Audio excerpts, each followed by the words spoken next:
మరి ఇదెక్కడ నీతి, ఇదెక్కడ రాజ్యం? ఇందిరమ్మ రాజ్యం అంటే ఇండ్లు కూలగొట్టుడే నీత మనం అడగవలసిన అవసరం ఉన్నది. ఇంకొక మాట కూడా నేను మీకు దయచేసి చెప్తున్నది, మనసుకి ఎక్కించుకోండి. ఇవాళ బుల్డోజర్ పక్క బస్తీలు వచ్చింది, నాకేమవుతుంది అని మీరు అనుకుంటే మనమే పిచ్చోళ్ళు అవుతాం.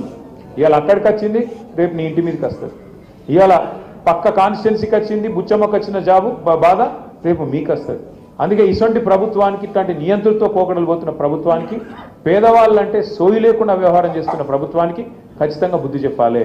నేనేదో ఓట్ల కోసం మాట్లాడతలేదు. నేను ఒక మాట మాత్రం ఖచ్చితంగా మీకు చెప్తున్నా, యాద పెట్టుకోండి. ఈ హైడ్రాకు, ఈ ప్రభుత్వానికి నీతి ఉంటే పెద్దవాడు పేదవాళ్ళు అనే తేడా లేకుండా పనిచేస్తామనే ఆలోచన కింద ఉంటే మరి ఒకటే తిరిగి పనిచేయాలి. అదే ముఖ్యమంత్రి గారి అన్ననేమో చెరువుల ఇల్లు కడితే ఆడికి హైడ్రా పోదు, బుల్డోజర్ పోదు. మంత్రులు చెరువుల తాలాబుల ఇల్లు కడితే ఆడికి పోదు. మేము సాక్ష్యాలతో సహా ఇచ్చినాం, పేపర్లో పెట్టినాం, టీవీలో పెట్టినాం, బయట పెట్టినాం. ఇగో పట్నం మహేందర్ రెడ్డి ఇల్లు చూడు, పొంగులేటి శ్రీనివాస్ రెడ్డి ఇల్లు నీళ్ళల్లో ఉంది, వివేక్, డాక్టర్ వివేక్ మీ దగ్గరే తిరుగుతున్నాడు మంత్రి, ఆ ఇల్లు నీళ్ళలోనే ఉంది, కేవీపీ రామచంద్రరావు ఇల్లు ఎఫ్టీఎల్ ఉంది, వాళ్ళ ఉలగొట్టి ఇక్కడికి రా నువ్వు అంటే మాట లేదు. ముఖ్యమంత్రి సొంత ఇల్లు కొడంగల్ల, రేవంత్ రెడ్డి సొంత ఇల్లు కొడంగల్ల రెడ్డి కుంటలు ఉన్నది. రెడ్డి కుంట అంటే ఏంది? కుంట అంటే చెరువే కదా, చెర్లనే ఇల్లు కట్టిండి నేను కొడంగల్ల. ఇక్కడికి వచ్చేమో పెద్ద పెద్ద మాటలు చెప్తాడు. వాళ్ళ అన్న దుర్గం చెరువులో కట్టిండి ఇక్కడ ఇల్లు, తాలాబులు ఉంది అది కూడా. ఆ ఇల్లుకు ముట్టరు, హైడ్రా పోదు. కానీ ఈజీగా దొరికేటోళ్ళు గరీబోళ్ళు, అడిగేటోడు లేడు, మిమ్మల్ని కాపాడేటోడు లేడు అన్నట్టు, మీకు ఆవాజ్ లేదన్నట్టు కొట్టేస్తాం. తోడు దెంగే కోన్ దేకితే క్యా కర్తే క్యా కర్లేతే అన్నట్టుగా ఈరోజు వ్యవహారం ఉన్నది. దయచేసి నేను మిమ్మల్ని కోరుతున్నా, ఇవాళ ప్రభుత్వం కాంగ్రెస్ పార్టీ వాడు ఏమంటుండంటే, మాకు ఓటేసి నీ ఏళ్ళతో నీ కంటినే పొడిపించే కుట్ర చేస్తున్నాడు. మీరిగిన ఓటేస్తే కాంగ్రెస్ పార్టీకి పొరపాటున వాళ్ళు బెదిరిస్తేనో భయపడితేనో ఇది బంద్ అవుతుంది అది బంద్ అవుతుంది అని బెదిరితే మీ ఏళ్ళతో మీ కన్నే ఒడుచుకున్నట్టు అవుతుంది. మీ ఇల్లు కూలగొట్టుమని హైడ్రాకు మీరే లైసెన్స్ ఇచ్చినట్టు అవుతుంది. యాది పెట్టుకోండి ఈ మాట.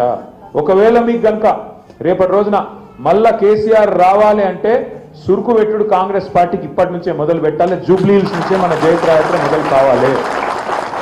జూబ్లీహిల్స్ నుంచే మన జయత్రయాత్ర మొదలు కావాలి. లేకపోతే ఈ కాంగ్రెస్ పార్టీ మామూలు పార్టీ కాదు. మీరు చూడుర్రి, 100 రోజుల్లో అన్ని చేస్తామన్నారు. 6 गारंटी बोले, सब कुछ कर देता हूं बोले. क्या क्या बोले? आपका जो 2000 का वजीफा है, जो केसीआर साहब ने बढ़ा के 200 से बढ़ा के 2000 करे, आपको हम दुगना कर देंगे, 4000 देता हूं बोले. 100 दिन में देता हूं बोले. दिए क्या किसी को 4000? किसी को मिला 4000? अरे 4000 కాదు ముసలోళ్ళ. ఇంకా రేవంత్ రెడ్డి సాబ్ ఇంకో మాట చెప్పిండు, కేసీఆర్ గారు ఒక ముసలమ్మకని ఇస్తున్నాడు, ముసలయ్యకని ఇస్తున్నాడు, నేను ఇద్దరికి ఇస్తా అన్నాడు. ఇంట్లో ముసలోనికి ఇచ్చి ముసలమ్మకి అయిపోతే అన్యాయం అవుతుంది, ఇద్దరికి ఇస్తా అన్నాడు. ఇంకొక అడుగు ముంగటేసి మహిళల ఓట్ల కోసం అత్తమ్మకు 4000, కోడలకు 2,500 ఇస్తా అన్నాడు. మరి అత్తమ్మకి వచ్చినాయా, కోడలకు వచ్చినాయా? ఇద్దరికి లేవు. నేను మొన్న సూర్యాపేట పోయినా, ఆడ ఒక మన నాయకుడు పెళ్ళి అయితే, కొత్తగా పెళ్ళి అయింది, పెళ్లి కోలేదు, వాళ్ళ ఇంటికి చుట్టపు సుగ్గా రమ్మంటే ఛాయ్ తాగుతానికి రమ్మంటే పోయినా. పోతే ఆ లీడరు మనోడు చిన్నపిల్లగాడు, ఇక మా రాజ్ కుమార్ పటేల్ నాడు, ఆయన కూడా మొన్న పెళ్ళైంది. ఆడున్నాడు కార్పొరేటర్ యూసుఫ్ కూడా, ఇక్కడ నుండి పోయింది, ఇప్పుడే పోయింది. సో ఆ పిల్లగానికి కూడా మొన్ననే పెళ్ళైంది. అట్లే సూర్యాపేటలో వాళ్ళ పెళ్ళి అయితే పోయినా.